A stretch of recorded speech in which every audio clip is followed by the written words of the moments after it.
चलिए बच्चों, question number 10 के बाद अब जो हम क्वेश्चन गिनने वाले हैं दैट इज क्वेश्चन नंबर 11। तो चलिए क्वेश्चन नंबर 11 के साथ आगे बढ़ते हैं। ये बहुत ही इंटरेस्टिंग क्वेश्चन है, डिविडेंड डिस्काउंट मॉडल का क्वेश्चन है।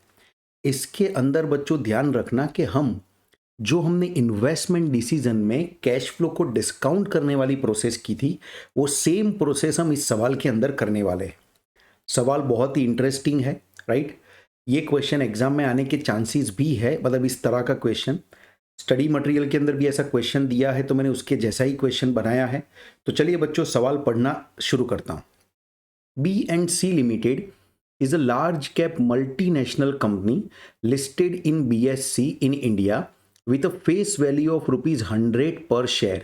The company is expected to grow at the rate 15% per annum for the next 4 years. Next 4 years तक ये 15% पर एनम से ग्रो करेगी and then 5% for an indefinite period. लेकिन जैसे ही 4 साल खत्म हो जाएंगे फिर वो 5% से इनडेफिनेट पीरियड ग्रो करेगी। यानी कि इस सवाल में अब एक बात समझिए, here the growth rate given is not constant. For the first 4 years, the growth rate will be 15%, and after that, the growth rate will be constant at the rate 5%, right? The shareholders expect 20% return on their shares investment. तो ये हम कह सकते हैं कि share holder का एक तरह का एक्सपेक्टेशन है। Company paid ₹120, see it is paid, तो ये मेरे लिए D0 हो जाएगा। Company paid ₹120 as dividend per share for the financial year 2020-21. The shares of the company traded at an average price of rupees 3,122 on the last day. So 3,122 is the share price of the share now. Find out the intrinsic value per share. से intrinsic value का मतलब होगा actually the present value of the cash flow. हम find out कर लेंगे वो NPV में discount करने की तरह। And state whether shares are over priced और अंडर प्राइस। देखिए इस सवालों में क्या करना है बच्चों, आपको तब तक क्वेश्चन को आगे लेके जाना पड़ेगा जब तक कि ग्रोथ रेट कांस्टेंट नहीं हो जाता। मैं आपको एक एग्जांपल देता हूं। जैसे कि आप देखेंगे यहाँ पे मैं सबसे पहले कैश फ्लो बनाने के लिए यहाँ पे ईयर लिखूंगा, वही अपना वो टेबल बनने वाला है एनपीवी जैसा जिससे हम एनपीवी निकालते थे। ईयर आएंगे 4, 1, 2, 3 एंड 4 एंड मुझे यहाँ पे लिखना पड़ेगा कैश फ्लो। अब कैश फ्लो मैं कैसे लिखूंगा, देखिए हमारा जो पुराना डिविडेंड था, जो डिविडेंड ऑलरेडी पे कर दिया जा चुका था, वो 120 था, राइट। तो अब क्या होगा, 120 के ऊपर ग्रोथ आपको मिलेगा। कितना ग्रोथ मिलेगा, फर्स्ट 4 ईयर तक 15%। सो पहले साल का जो डिविडेंड होगा वो 120 इंटू 1.15 होगा। सेकेंड ईयर का जो होगा वो हम 120 इंटू 1.15 रेस टू 2 भी कर सकते हैं, या इसकी जगह पे ऐसा भी कर सकते हैं कि 120 इंटू 1.15, ये हमारा जो कैश फ्लो है वो 138 आएगा। तो यहाँ पे मैं 138 इंटू 1.15 करूंगा। ये सेकेंड ईयर का ग्रोथ रेट होगा। ग्रोथ रेट तो कंपाउंडिंग ही होता है बच्चों, तो ये आ जाएगा 158.70। अब मैं यहां पे इसको लूंगा 158.7 और एक बार इसमें ग्रोथ ऐड करूंगा, 4 इयर्स तक 15% ही है, into 1.15, that gives me the cash inflow of dividend as 182.51 और यहां पे लिख दूंगा मैं 182.51 इंटू एक बार वापिस 1.15% करूंगा 1.15, so that dividend will be 209.88। देखिए यही हमारा एक्चुअल कैश फ्लो हो जाएगा। ये हमारा डिविडेंड का कैश फ्लो है। देखिए मैं 4 साल तक गया, अब मुझे 5वें साल से ग्रोथ रेट कांस्टेंट हो रहा है। तो जिस साल से ग्रोथ रेट कांस्टेंट हो जाए उस साल में हम शेयर को बेच सकते हैं, क्योंकि अगर हम शेयर को बेचेंगे नहीं तो ये टेबल तो चलता ही रहेगा। 4 then 5th year, 6th year, 7th year, 8th year, up to infinity तो चलता ही रहेगा, because the company has a perpetual existence और हमें मालूम नहीं है कि सम हमें कब खत्म करना है। तो रूल ये समझिए आप, शेयर को कब सेल करना है। मैं इंस्ट्रक्शन की तरह भी यहां पे लिख देता हूं, sell the share, sell the share when growth rate, when growth rate becomes constant। आपको कंपनी के शेयर्स को सेल कर देना है जब आपका ग्रोथ रेट क्या हो जाए, कांस्टेंट हो जाए। और देखिए पहले 4 साल तक तो 15% था, 5th ईयर से इनडेफिनेट टाइम पीरियड के लिए अब ये ग्रोथ रेट कांस्टेंट हो चुका है। तो अब जो कांस्टेंट ग्रोथ रेट हो चुका है, इस वजह से मैं शेयर्स को बेच दूंगा। शेयर को बेचूंगा मतलब सिंगल शेयर को बेचूंगा, तो मुझे इसके लिए इसकी 4th ईयर के एंड की शेयर की प्राइस भी तो चाहिए। देखो वो कैसे आएगी, सिंपली जब हम फॉर्मूला लगाते हैं शेयर प्राइस के लिए, हम कुछ ऐसा करते हैं, ये हमारा फॉर्मूला है K is equal to D1 divide by P0 plus G. But ये फॉर्मूला बात करता है शेयर की आज की प्राइस के बारे में, फ्यूचर में 1 साल के बाद आने वाले डिविडेंड के बेस पे। हमें यहाँ पे फॉर्मूला को थोड़ा सा स्लाइटली बराबर लिखना है, प्रॉपर लिखना है। वो कैसे लिखेंगे, के ई इज इक्वल टू होना चाहिए, यहाँ पे D5 कर दूंगा 5th ईयर का डिविडेंड, तो मुझे price of the 4th year मिल जाएगी ना बच्चों। तो this is just a way of writing. I am sure आप ये फॉर्मूला समझे होंगे। देखिए कॉस्ट ऑफ इक्विटी तो मुझे ऑलरेडी दिया हुआ है कि वो 20% है। डिविडेंड 5 कैसे आएगा बच्चों, 209.88 में मुझे ग्रोथ ऐड करना पड़ेगा। बट इस बार जो मैं ग्रोथ ऐड करूंगा वो कितना होगा, 5% का ग्रोथ रेट में ऐड करूंगा, divided by price of the 4th year मुझे मालूम नहीं है, एंड ग्रोथ का रेट 0.05 लिखना पड़ेगा। अब देखिए इसे सॉल्व अगर करें तो पहले तो ये 0.5 इस तरफ आ जाएगा तो वो 0.15 हो जाएगा। सो देखिए price 4, I am sure basic of the math है ये, 209.88 इंटू 1.05, तो डिविडेंड का जो फिगर आएगा वो 220.374 आ जाएगा, एंड डिवाइडेड बाय ये हो जाएगा 0.15।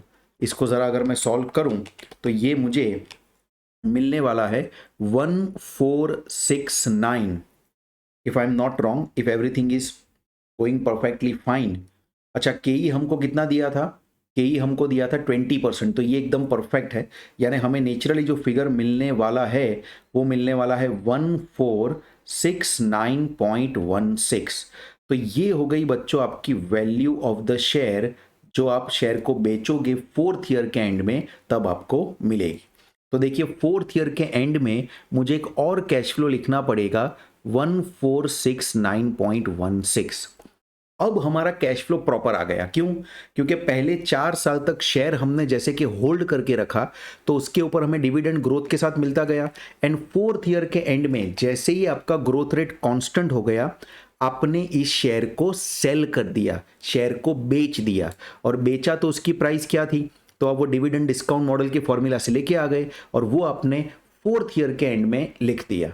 अब मुझे लिखने पड़ेंगे यहाँ पे discount factor at the rate of 20%, क्योंकि 20% से इसे डिस्काउंट करना है। सो आपको मालूम है कैसे करेंगे, 1 डिवाइडेड बाई 1.2 करोगे तो पहला डिस्काउंट फैक्टर आएगा 0.8333। एक बार और इक्वल टू करते जाओ और लिखते जाओ तो 0.6944, उसके बाद है 0.5787, after that you have 0.4822, and then you have 0.4018। क्या ये सही है? नो, ये जानबूझ के मैंने लिखा क्योंकि जल्दबाजी में बच्चे 5th ईयर का फिगर लिख देते हैं। ध्यान रखिएगा ये भी 4th ईयर है, तो यहाँ पे भी 4822 ही आना चाहिए। सो कई बार एग्जाम में ऐसे बहुत सिंपल सवाल लगता है, हमें आता होता है क्वेश्चन, तो हम बहुत ज़्यादा खुश हो जाते हैं, और बहुत ज़्यादा खुश हो जाते हैं उसी में हो जाती है गलती, राइट। चलिए मैं लिखना चाहता हूँ अब यहाँ पे डिस्काउंटेड कैश फ्लो का फिगर, एक एक करके फिगर लिखते जाएंगे और मैं इसे M+ में भी डालता जाऊँगा। 138 इंटू 0.8333, ये आपका आता है एक्चुअली 114.99, 115 भी आप लिखना चाहे तो लिख सकते हैं, कोई प्रॉब्लम नहीं है। 158.70 इंटू 0.6944, ये आ जाएगा 110.20, राइट। 182.51 इंटू 0.5787, ये बच्चों आ जाएगा 105.61, राइट। उसके बाद है 209.88 इंटू 0.4822, ये आ जाएगा 101.04 एंड लास्टली 1469.16 इंटू 0.4822, तो ये फिगर आपका बच्चों हो जाता है 708.43। अगर मैं इन सब को एक बार ऐड कर दूं और आज की वैल्यू अगर मैं लेके आता हूं, जरा ध्यान से एक बार वापस इसको ऐड करके देखता हूं जिससे कोई गलती ना हो। ऐसे सवालों में जब फिगर्स ऐसे अजीब हो ना, डबल चेक करना बच्चों बहुत ज़रूरी होता है। एग्जाम में अगर आप डबल चेक नहीं कर पाए और कुछ गड़बड़ हुई तो इसमें प्रॉब्लम आ सकती है बच्चों। Yes, the total is 1140.27। अब मेरी बात ध्यान से समझिए, मैं अगर 20% रिटर्न कमाना चाहता हूं इस पर्टिकुलर शेयर में इन्वेस्ट करके, एग्जैक्ट 20% कमाना चाहता हूं, उससे एक भी रुपया मुझे ज्यादा नहीं कमाना, एक भी रुपया मुझे कम नहीं कमाना, तो मेरी एनपीवी जीरो हो जानी चाहिए। अगर आप इन्वेस्टमेंट वाला चैप्टर सीखे हैं, इन्वेस्टमेंट डिसीजन, कैपिटल बजटिंग, तो आपको ये याद होगा बच्चों कि जब एनपीवी हो जाती है जीरो तो हमें एग्जैक्टली उतना ही रिटर्न मिलता है जितना रिटर्न हमने चाहा था।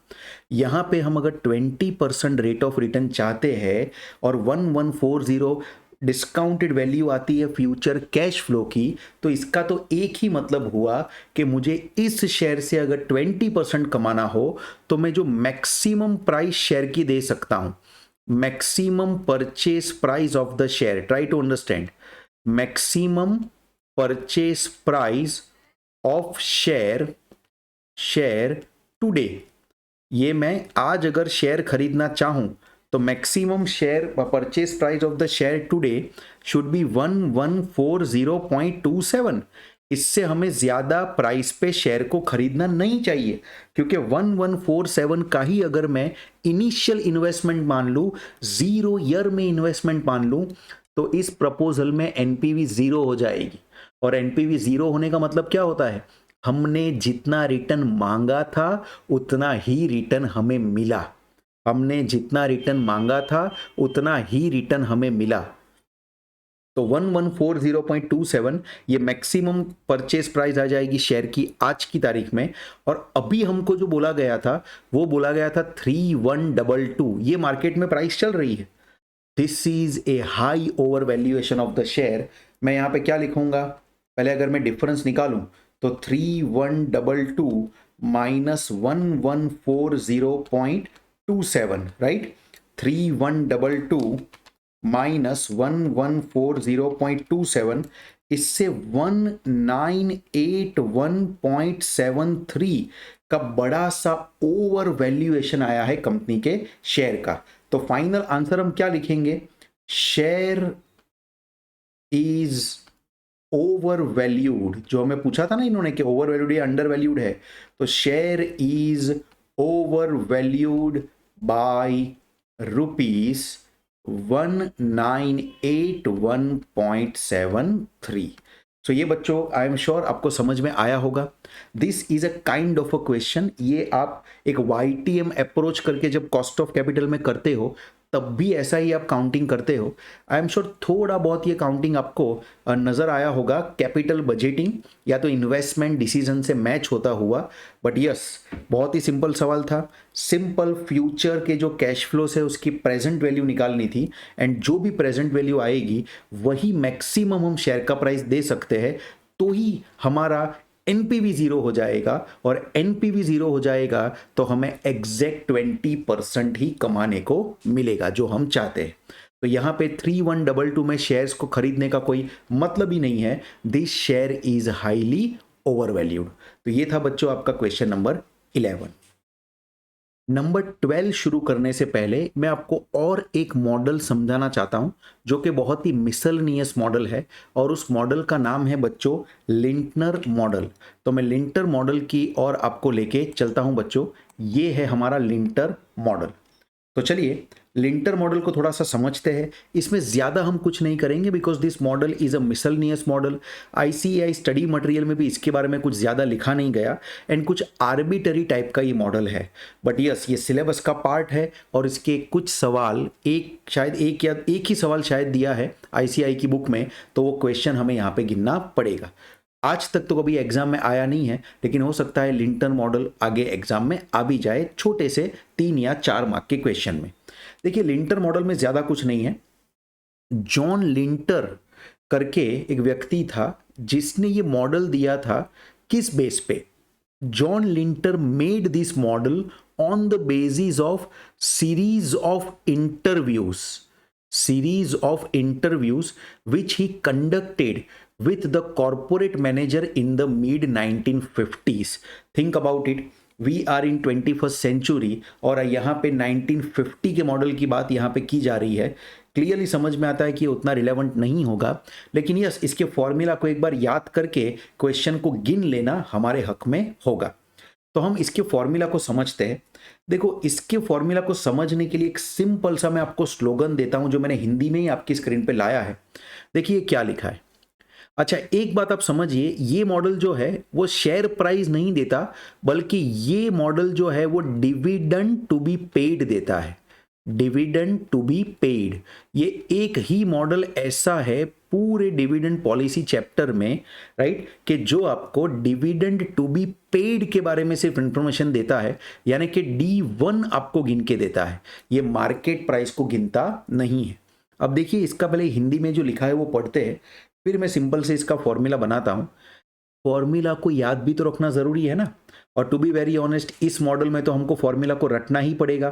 तो फॉर्मूला को रटने के लिए भी कुछ अगर क्रिएटिविटी का इस्तेमाल किया जाए तो फॉर्मूला को याद रखना थोड़ा सा हमारे लिए इजी हो जाएगा, बस और कुछ नहीं। तो क्या लिखा है देखिए बच्चे, अगले साल जो डिविडेंड देंगे वो पिछले साल का डिविडेंड प्लस कुछ एक्स्ट्रा देंगे। जो एक्स्ट्रा देंगे वो एडजस्ट करने के बाद देंगे। आई एम श्योर मैंने हिंदी में थोड़े इंग्लिश वर्ड डाले हैं, but this is how our language has become this days. We never speak one language clearly. We Indians know 3 languages. One is our native language, may be it is Hindi और गुजराती और मराठी और what ever it is, Tamil, Telugu. One we understand English, we have to, there is no any other choice. And एक होता है हिंदी जो हम बॉलीवुड देख देख के सीखे हैं बच्चों। सो अगले साल जो डिविडेंड देंगे, अब देखो मैं ये फॉर्मूला बनाता हूं। एक चीज और भी नोट कर लो फॉर्मूला से पहले कि इस मॉडल के हिसाब से हर एक मैनेजर के पास अपनी अपनी कंपनी का एक टारगेट पे आउट रेशियो होता है। मतलब हर एक मैनेजर या हर एक बोर्ड ऑफ डायरेक्टर अपनी कंपनी का एक टारगेट पे आउट फिक्स करके बैठे होते हैं कि इतना पे आउट तो हमें लोगों को देना ही है। तो चलिए इसको जरा एक बार लिखते हैं। अगले साल जो डिविडेंड देंगे मतलब कि D1, वो पिछले साल का जो डिविडेंड होगा वो देंगे, प्लस कुछ एक्स्ट्रा देंगे। अब देखो एक्स्ट्रा कैसे आएगा। एक्स्ट्रा लाने के लिए मुझे यूं लाना पड़ेगा, अर्निंग पर शेयर जो हमने कमाया होगा, अर्निंग पर शेयर जो कंपनी ने अर्न किया, इनटू करना पड़ेगा टारगेट पे आउट। जैसे कि मैंने कहा कि हर एक मैनेजर के पास एक टारगेट पे आउट रेडी होता है, वो उसी के हिसाब से डिविडेंड देना चाहता है। ये हम डिविडेंड देंगे, इसमें से माइनस करूंगा D0 जो हमने पिछले साल दिया हुआ था। तो देखो ये वाला जो फिगर है, ये मेरे पॉइंटर को फॉलो करो, this entire figure has become extra. Earning per share into target pay out करूंगा तो इस साल का जो डिविडेंड मैं देना चाहता हूं वो आ जाएगा। उसमें से अगर मैं D0 माइनस करूंगा तो हम पिछले साल के मुकाबले, यानी कि D0 के मुकाबले क्या एक्स्ट्रा देने वाले हैं वो फिगर आ जाएगा ना बच्चों। ये एक्स्ट्रा फिगर है, लेकिन जो एक्स्ट्रा देंगे उसको एडजस्ट करने के बाद देंगे, यानी इसके साथ मुझे मल्टीप्लाई करना पड़ेगा एक एडजस्टमेंट फैक्टर। क्या मल्टीप्लाई करना पड़ेगा बच्चों? Adjustment factor. आप बोलोगे सर अजीब फॉर्मूला है।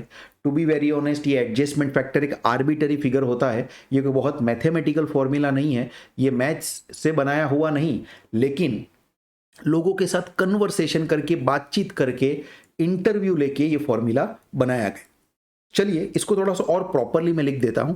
सो आपको जो फॉर्मूला याद रखना है वो अब ऐसे लिखना है D1 is equal to D0, पिछले साल जितना डिविडेंड देंगे, प्लस कुछ एक्स्ट्रा के लिए ईपी अर्निंग पर शेयर को मैं ई कह दूंगा, वो E1 होना चाहिए नेचुरली, नया earning, into target pay out ratio को टीपी लिखेंगे और माइनस करेंगे उसमें से D0। तो ये वाला जो करली ब्रैकेट के अंदर है वो क्या हो जाएगा बच्चों, एक्स्ट्रा वाला पार्ट, कि पिछले साल का डिविडेंड देंगे प्लस कुछ एक्स्ट्रा देंगे, लेकिन जो एक्स्ट्रा देंगे उसको एडजस्ट करने के बाद देंगे, तो ये AF का मतलब हो जाएगा एडजस्टमेंट फैक्टर। तो अगर आपको ये याद रहता है जो मैंने यहाँ पे लिखा है, अगर आपको ये याद रहता है जो मैंने यहाँ पे लिखा है, तो आई एम डैम श्योर आपको ये भी याद रहेगा कि लिंटर मॉडल के फॉर्मूला को कैसे लिखा जाए। एक आखिरी बार इसे मैं बोल के कंटिन्यू करूंगा आगे। अगले साल जो डिविडेंड देंगे वो पिछले साल का डिविडेंड प्लस हम इसमें कुछ एक्स्ट्रा देंगे, जो एक्स्ट्रा देंगे उसको एडजस्ट करने के बाद देंगे, जो एक्स्ट्रा देंगे उसको एडजस्ट करने के बाद देंगे। तो ये हो गया बच्चों हमारा, ये हो गया बच्चों हमारा पूरा का पूरा फॉर्मूला। इस फॉर्मूला को प्लीज याद रखना, किसी तरीके से अपनी आप ट्रिक बनाना चाहे तो भी बना सकते हो। और इस फॉर्मूला को पूरा करने के बाद अब मैं आपको एक क्वेश्चन गिनवाने वाला हूं जो कि है लिंटनर मॉडल का क्वेश्चन। तो चलिए लिंटनर मॉडल के क्वेश्चन की ओर हम आते हैं। ये रहा आपके सामने लिंटनर मॉडल का क्वेश्चन, गिनेंगे इसे। क्या पूछा है, बहुत ही छोटे छोटे सिंपल से सवाल होते हैं, एक एक दो दो मिनट में सवाल हो जाएंगे, आप ध्यान देंगे तो बहुत ही आराम से आ जाएगा। देखिए क्या लिखा है इसमें, given the last year dividend is ₹9.80। देखो लास्ट ईयर डिविडेंड मतलब D0, speed of adjustment is 45%। ये एक्चुअली एडजस्टमेंट फैक्टर है, राइट। इसको स्पीड ऑफ एडजस्टमेंट भी कहते हैं, कई बार इसे स्प्रेड ऑफ एडजस्टमेंट भी कहते हैं, राइट। कई बार इसे स्प्रेड ऑफ एडजस्टमेंट भी कहते हैं। बट एक बात का ध्यान रखना है कि ये परसेंटेज में दिया हो तो हमें ऐसे पॉइंट में इस तरीके से लेना पड़ेगा, नेवर मल्टीप्लाई डायरेक्टली द 45। मैं समझा चुका हूं कि एफएम में जब भी हम परसेंटेज की बात करें तो हमें इसको पॉइंट में ही लिखना पड़ेगा। Target pay out ratio is 60%, EPS of the current year is 20, तो ये हमारे लिए E1 हो जाएगा बच्चों। Compute the current year's dividend using Lintner's model. चलो लिंटनर मॉडल लगाते हैं और देखते हैं कि इसमें आंसर क्या आता है। तो क्या फॉर्मूला होगा बच्चों, लिंटनर मॉडल से प्राइस D1 हमें गिनना हो, D1 हमें गिनना हो तो कैसे बोलेंगे हम, पिछले साल जो डिविडेंड दिया वो देंगे प्लस इसमें हम कुछ एक्स्ट्रा देंगे। एक्स्ट्रा कैसे आएगा, earning into target pay out minus D0, लेकिन जो एक्स्ट्रा देंगे उसे एडजस्ट करने के बाद देंगे, यानी एडजस्टमेंट फैक्टर से मल्टीप्लाई करना पड़ेगा। चलिए D1 का सभी चीज़ें लिख देते हैं। D0 जो है, पिछले साल जो हमने डिविडेंड दिया था वो था 9.80 का डिविडेंड, प्लस इसमें E1 यानी कि जो अर्निंग्स है वो 20 रुपीज़ है। टारगेट पे आउट रेशियो जो आपको दिया है वो आपको 60% दिया है तो 0.60 आएगा, माइनस D0 जो था that was 9.80 and adjustment factor जो हमें लिखना है, जो परसेंटेज में दिया है उसे पॉइंट में लिखना पड़ेगा, तो वो 0.45 आएगा। ये एकदम ब्लैक बॉक्स अप्रोच ही है और इसे बच्चों हमें ऐसे ही करना है क्योंकि एक आधी सवाल बुक में है और ये मॉडल भी कोई इतना अच्छा मैथमेटिकली डिफाइंड मॉडल नहीं है। चलिए इसे सॉल्व करता हूँ।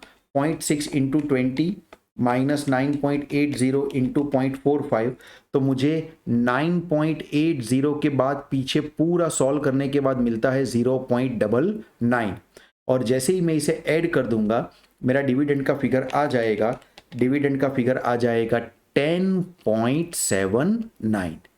सो देखिए ये मेरा D1 का फिगर है जो लिंटनर मॉडल के हिसाब से मुझे डिविडेंड डिक्लेयर करना चाहिए।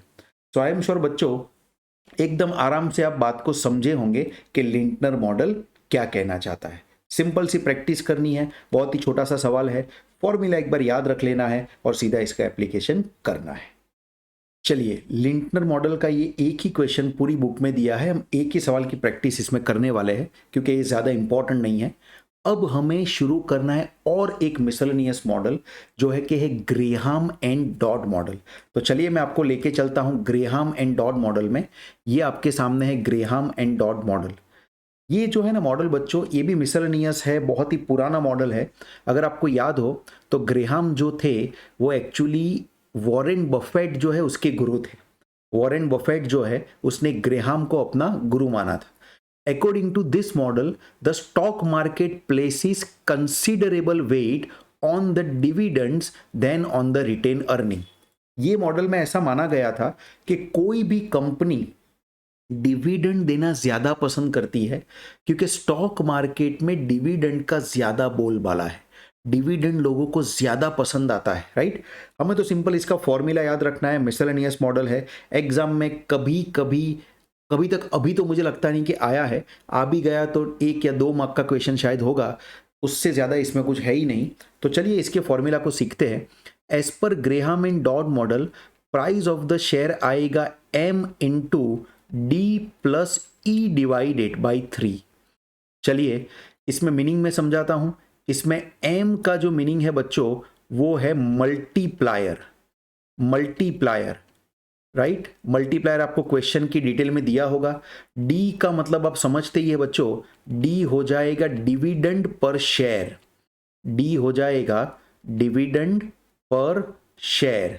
और ई का मीनिंग भी नेचुरली आप जानते होंगे, ई क्या होता है बच्चों, अर्निंग पर शेयर, तो ई हो जाएगा अर्निंग्स पर शेयर। तो मेरे बच्चों ये 3 चीजें आपको याद रखनी है। मैं इस मॉडल को याद कैसे रखता था जब मैंने सीए की एग्जाम दी, ये मैं आपको समझाता हूं बच्चों। एक वो मसाले वाली एडवर्टीजमेंट आती है, स्पाइसेस की एडवर्टीजमेंट, MDH ऐसा उसमें बोलते हैं, राइट। पर ये स्लोगन इतना ज़्यादा हम लोगों ने सुना है कि हम सबको ये याद रह गया है, राइट। MDH। तो मैंने इसको ऐसे याद रख लिया था मेरे टाइम पे। You must find it very illogical sometimes, and sometimes you will feel that के सर क्या क्या करते हैं, बट somehow इसे रटने की ज़रूरत थी तो मैंने रटा था। इसको मैंने ऐसे याद रखा था MDE/3। मैं इसको इस तरीके से मन में बोलता था क्योंकि फॉर्मूला में लॉजिक जैसा कुछ नहीं है, बहुत पुराना मॉडल है, राइट। वॉरेन बफेट के गुरु के टाइम का मॉडल है, राइट। और इसकी थियरी भी अगर आप इंटरनेट से भी पढ़ने की कोशिश करोगे, जो कि मैंने पढ़ी है, तो कोई भी चीज़ इसमें एकदम क्लियर नहीं लिखी और ओरिजिनल फॉर्मूला ऐसा था भी नहीं। तो मैं इसमें ज़्यादा कुछ नहीं कहूँगा, ना ICI स्टडी मटेरियल ने ज़्यादा इसके ऊपर कोई कमेंट की है। जस्ट याद रखना है, 1 या 2 क्वेश्चन है वो हमें पूरे करने हैं। तो मैं इसे कैसे याद रखता था, आपको भी अगर अच्छा लगे तो आप भी इस ट्रिक को फॉलो कर सकते हो। मैं बोला करता था MDE/3 और इससे मुझे ये फॉर्मूला याद रह जाता था, दैट MDE/3। तो आप भी इस तरीके से अगर चाहे तो फॉर्मूला को याद रख सकते हैं। अगर बच्चों आपको ये फॉर्मूला अच्छे तरीके से याद रह गया है तो मुझे लगता है कि अब हमें ग्रेहाम एंड डॉड मॉडल के क्वेश्चन से शुरुआत करनी चाहिए। तो चलिए क्वेश्चन में चलते हैं ग्रेहाम एंड डॉड मॉडल के, जो आपकी स्क्रीन पे आ चुका है।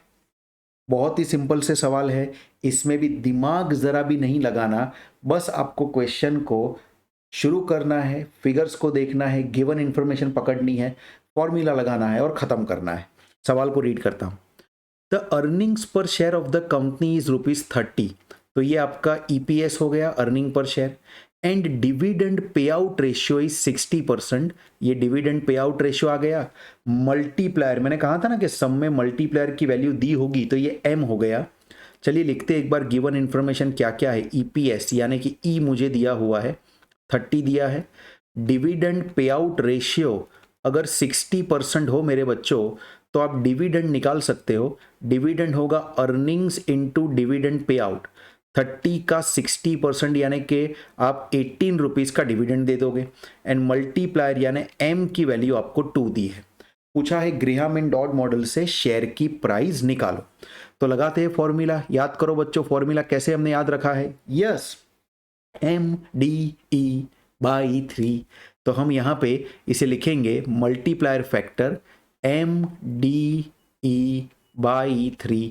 देखिए फॉर्मूला कितना जल्दी याद आ गया, जरा भी मेहनत नहीं लगी।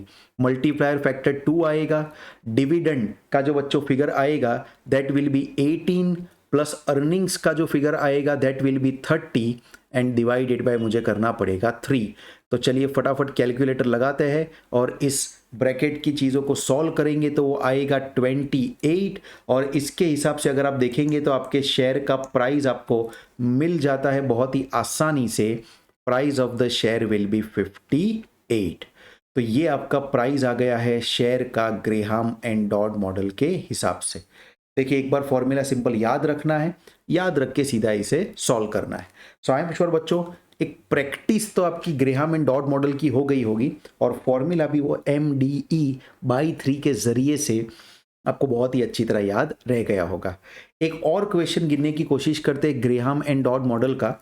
आपके सामने आ गया है एक और क्वेश्चन, सिंपल सा क्वेश्चन है, ध्यान दीजिए बोर्ड पे। The following information regarding the equity share of M Limited is given below. We have a market price of the share, then we have a dividend per share 5 rupee and the multiplier is given as 7. According to the Graham and Dodd model approach to dividend policy, compute the EPS, यानी कि आपको E निकालना है, earning per share निकालना है। चलिए सीधा formula लगा देते हैं। गिवन इन्फॉर्मेशन मैं तो कहता हूँ लिखने की भी कोई ज़रूरत नहीं है क्योंकि गिवन इन्फॉर्मेशन में इतना कुछ दिया ही नहीं है। चलिए क्या लिखना पड़ेगा, P0 इज इक्वल टू, याद कीजिए फॉर्मूला क्या था, MDE/3। तो ये हमारा फॉर्मूला है। Price of the share already इस बार दे दिया है बच्चों 58.33, तो प्राइस ऑफ द शेयर आ जाएगा 58.33।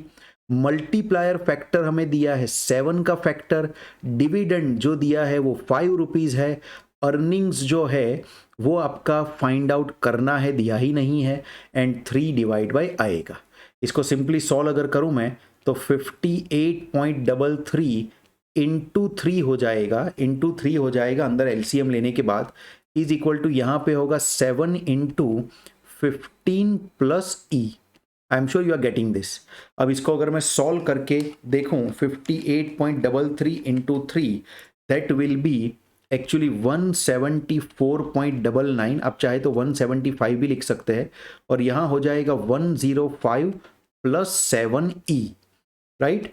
तो अब मुझे जो मिलेगा वो है 7E is equal to, minus कर दूंगा मैं 105 को तो वो आ जाएगा 69.99 आ रहा है, तो मैं इसे 70 लिखना पसंद करूंगा। I think that is better.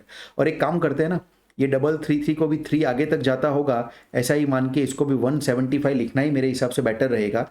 सो देखिए आपके अर्निंग्स का बराबर राउंड फिगर आंसर आ जाता है, दैट इज 10 रुपीज़। तो इस क्वेश्चन में अर्निंग पर शेयर का जो आंसर आएगा बच्चों वो आएगा 10 रुपीज़। सिंपल एप्लीकेशन था, ज़्यादा बिल्कुल इसमें दिमाग नहीं लगाना। अगर आपको फॉर्मूला याद है तो जो भी चीज़ आपको बैलेंसिंग गैप की तरह पूछी होगी वो आराम से आप इस मॉडल में फाइंड आउट कर पाओगे। तो बच्चों हमने 2 मिसलेनियस मॉडल समझे। कौन कौन से 2 मिसलेनियस मॉडल, एक हमने समझा लिंटनर मॉडल एंड दूसरा हमने समझा ग्रेहाम एंड डॉड मॉडल।